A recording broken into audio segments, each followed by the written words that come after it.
Hello mọi người, hôm nay em có trứng gà lộn mời mọi người ăn với em nha, xin mời. Trứng gà lộn nè mọi người, nhỏ nhé. Chấm với lại muối tiêu chanh nha, muối tiêu chanh ớt. Mời mọi người. Đây là lần đầu tiên em ăn trứng gà lộn đúng không mọi người, để xem nó như thế nào nha. À da, mới luộc nóng hổi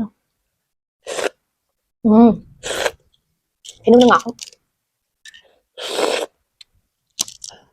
Trứng gà lộn nó nhỏ hơn trứng vịt đó mọi người, nhỏ hơn trứng vịt lộn nha. Mọi người thấy bên trong.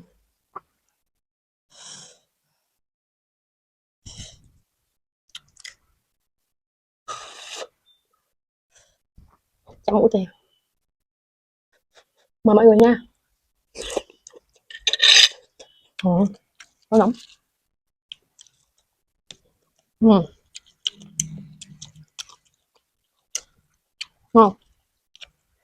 Nó có cái mè. Không biết là có ai giống mình không? Chứ mình cực kỳ thích ăn cái mè nha mọi người.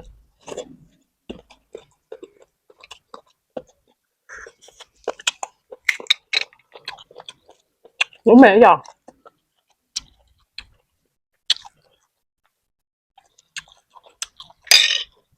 Rất.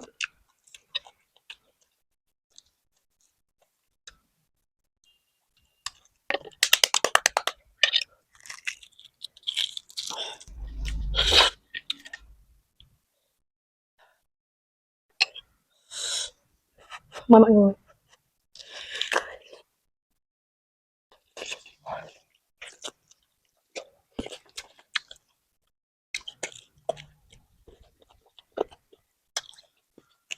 Nóng lắm.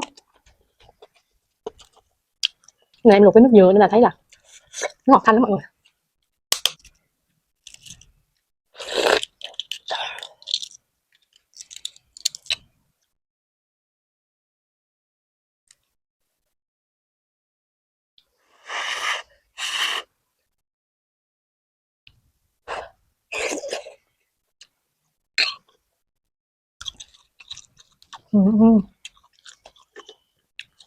Ngon.